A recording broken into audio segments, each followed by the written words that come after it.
Hashem HaKakodash. Double honor to the elder apostles of GMS, including the elders that came before them, that taught us.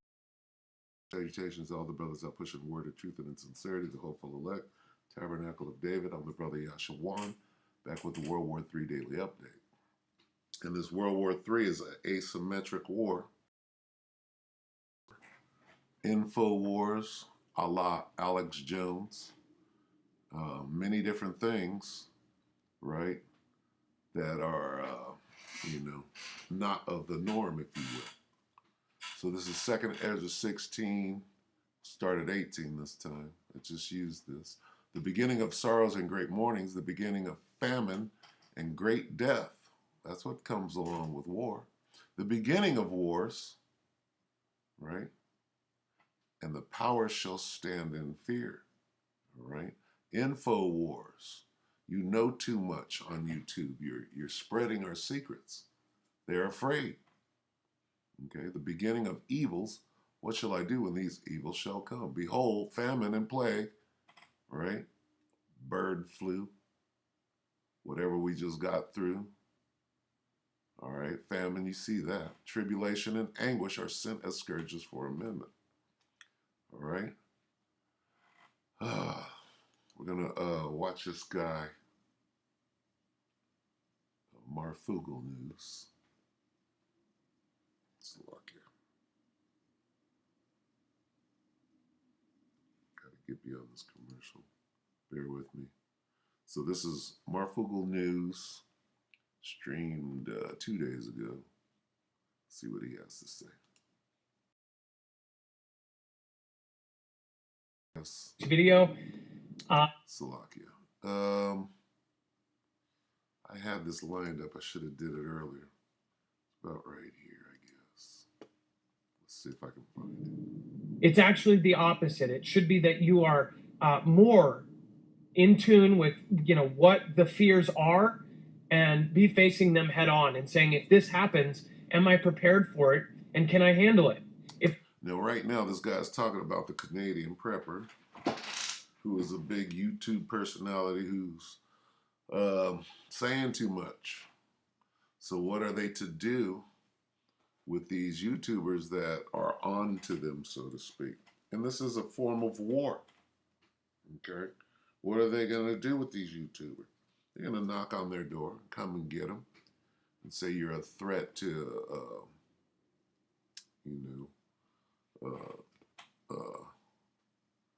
whatever, and lock you, put you in that camp. All right? National security. All right? But Canada and Babylon are allies. Can't, then I should take steps to do so. All of the steps toward prepping up for what is to come are also steps that any, logical person should be taking anyways, just in case of an earthquake, a storm, a tornado. These are all things that are mentioned in the scriptures. Great earthquakes. Tempest. The Most High is in the tempest. Right? Tornadoes. All of that. And a fire enfolding itself. All of that is in the scriptures. Prepare for what? Wars, famine, death. A hurricane, a flood. These are all the same steps. Most High used the flood the first time to destroy all life on the earth except for 8 souls. And then put up a rainbow to let you know he's not going to do it anymore. And what do you do with the rainbow? You completely abominize it. So there is no negative to prepping unless you are making those irrational decisions. Now, he said something that really resonated with me, which was... He's talking about he as in the Canadian prepper. Now, see, none of these guys are bringing the scriptures out, right? The real prepping is to know who you are, to know who Yahweh Bahashim Yahweh Shai is, and to fear the Most High and keep his commandments, which is the whole duty of man. But that's not for everybody. It's only for the elect of Israel. All right? And the Most High's purposes, right, which is to bring this wicked kingdom to an end and set up the kingdom of righteousness, which shall reign forever. Right? He said something I actually don't believe I've heard before, which I understand. I've heard it, but not in the way he said it, which was deprivation without restoration. And I think that was a great way to put it. Essentially, us here in the United States and some of you that are in allied countries in incredibly modernized technological societies, we're not living in shacks, we're living in homes. At the very worst, we're homeless under a bridge or something. We have grown weaker and weaker and weaker. Meanwhile, there are other countries that have deprivation without restoration. Essentially, a lot of people have hard times here, but there's support groups, there's welfare, there's different things, there's different steps that most people can take to get a resupply, to get more food, to go to the food bank. Now, these things have to do with war. All right, resupply. Okay.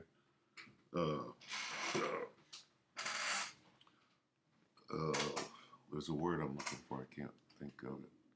Logistics. Okay. Logistics in war is very important. Okay. You can't fight a war without fuel, without food, okay, without ammo. So resupply. Let's look this up real quick. Let's look up. Let's go to Wiki. We've looked this up before. Let's see.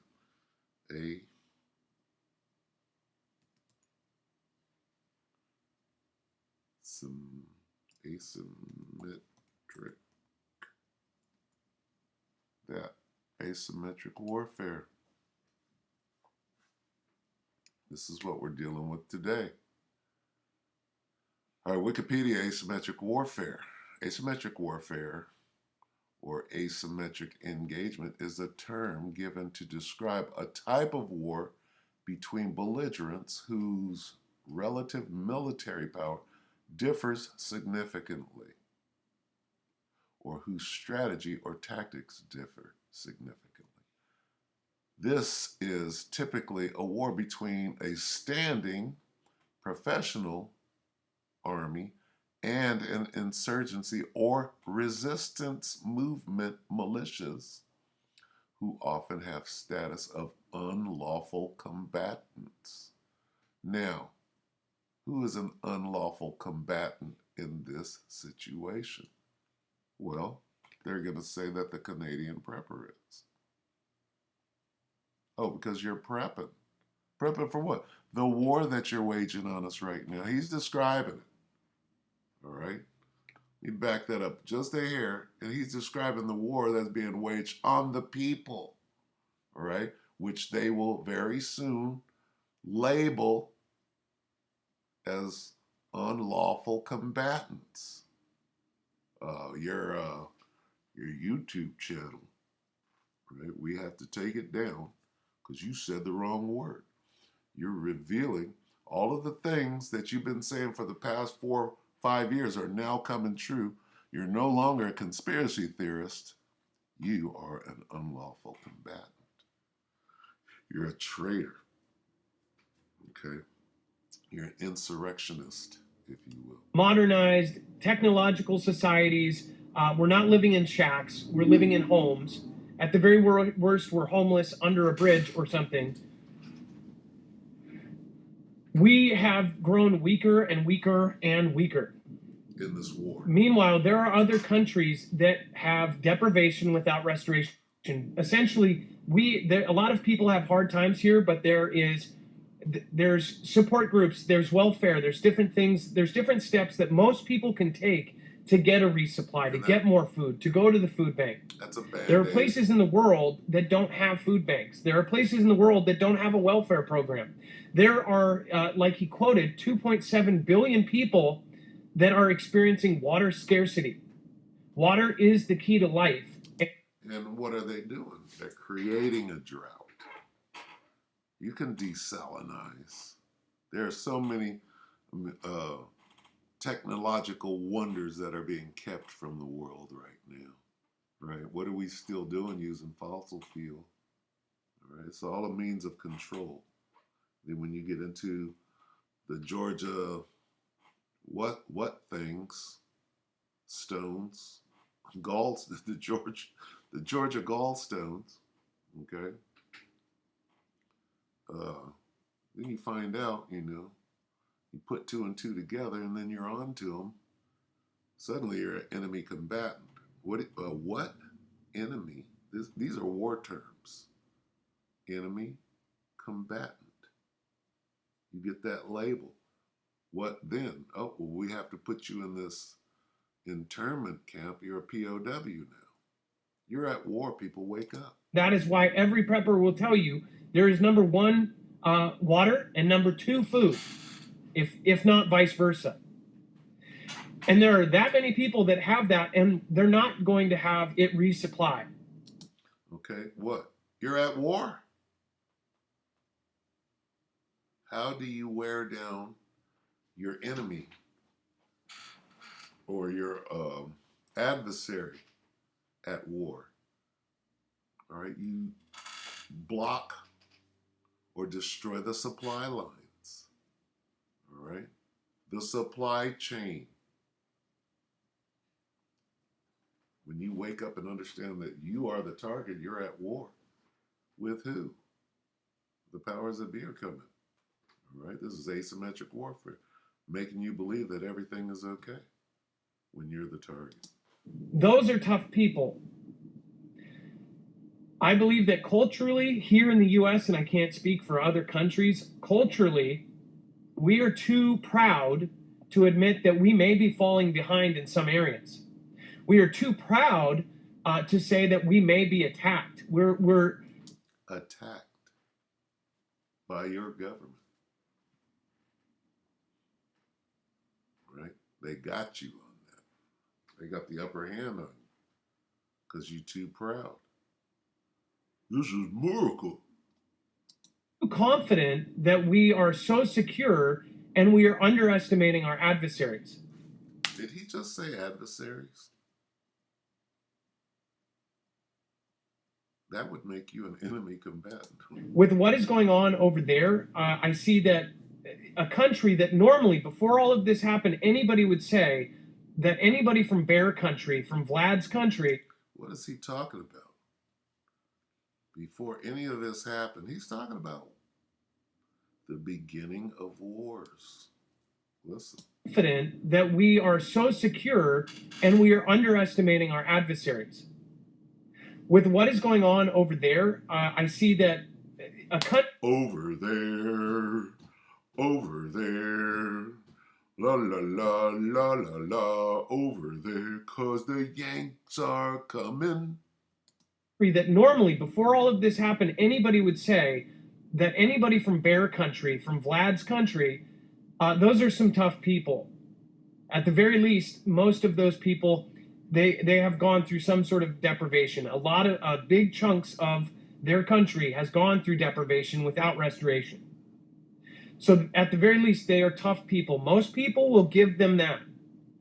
As far as what media and legacy media is covering, is they're basically saying that they're blundering everything, that they're flopping over themselves, they're tripping over their own shoes. And every single person who is caught is saying they're not proud of the country, that the guy's a big bully and all of this. Personally, I don't believe that, just as I wouldn't believe if a bunch of American soldiers were caught, they were just going to say, oh, our president's this and this and that. Even if they did think our president was this and that. Rumors of war.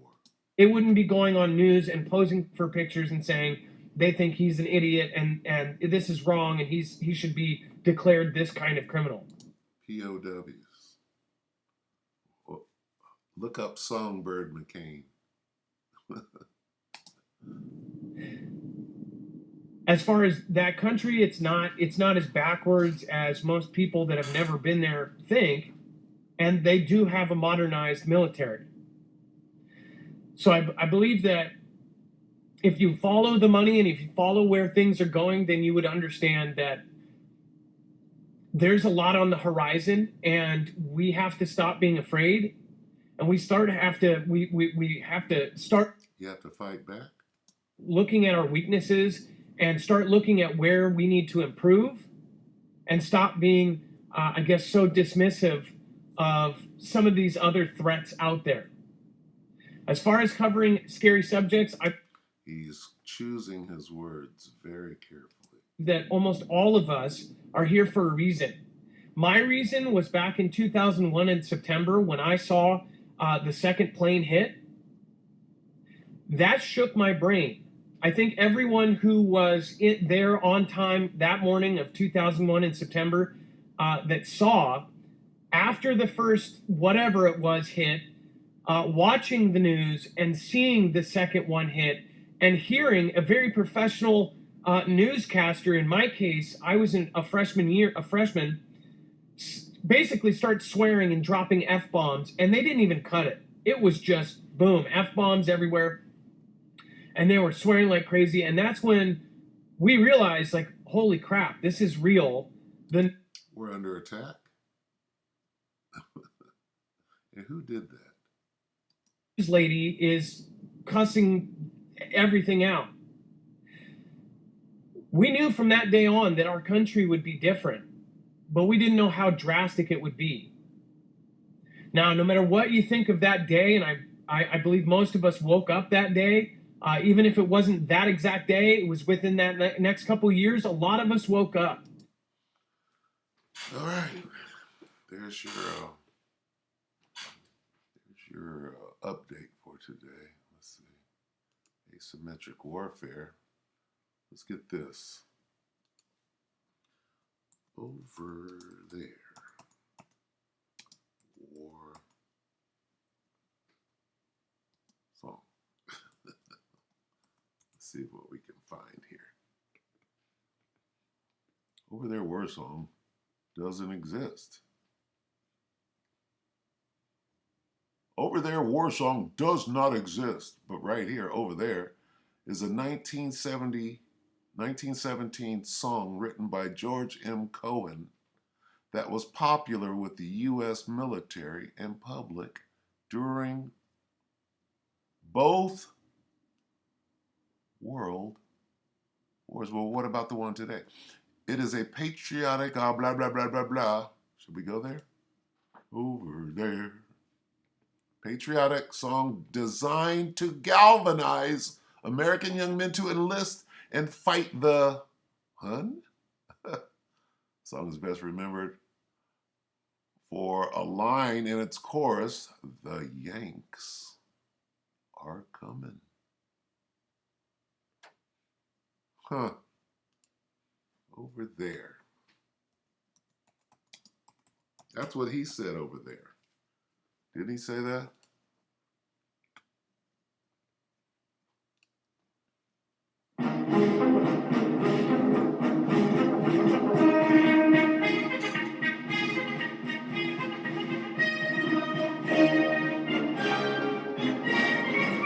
Let's see if they have the closed caption.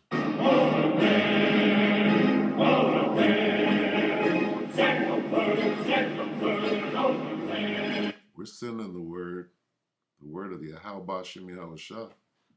All right. Over there is talking about where the actual war is. So when he said, Marfugel said over there, he was talking about over there in Eastern Europe where the fighting's going on. Guess where it's coming? Send the word over there, for the Yanks are coming. And the Yanks are coming, the Yanks are coming, the drum coming everywhere. So prepare, say. So what? Canadian what? Prepper. How do the men of the Lord prepare? Hey, say a prayer.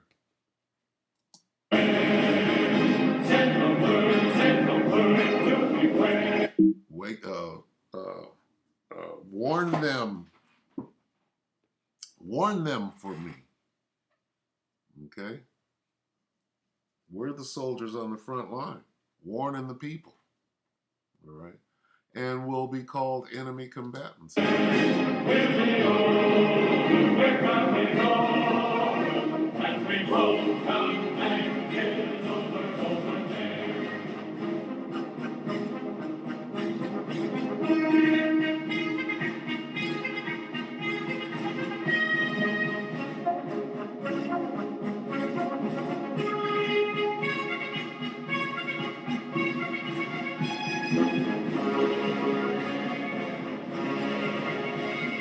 All right, I can't take no more.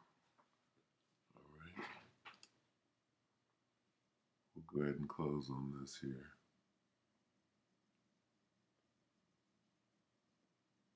See if I can find it.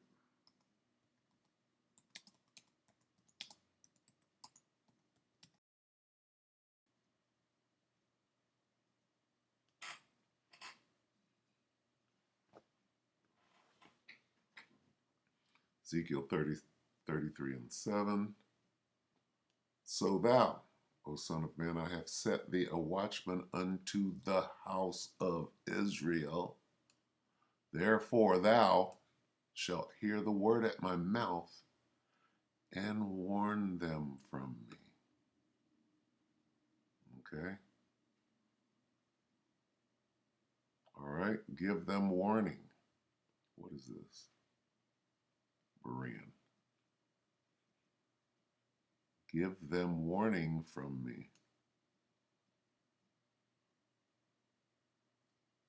That's what we're doing. All right? What's the warning? It's the warning. All right?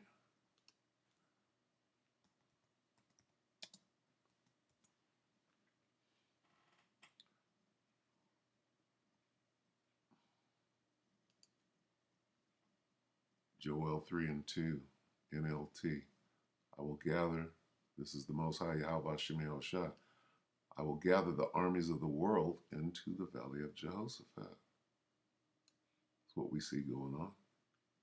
There will I judge them for harming my people, my special possession, for scattering my people among the nations, and for dividing up my land. All right, here's what's going on. We're giving you warning. This is World War III.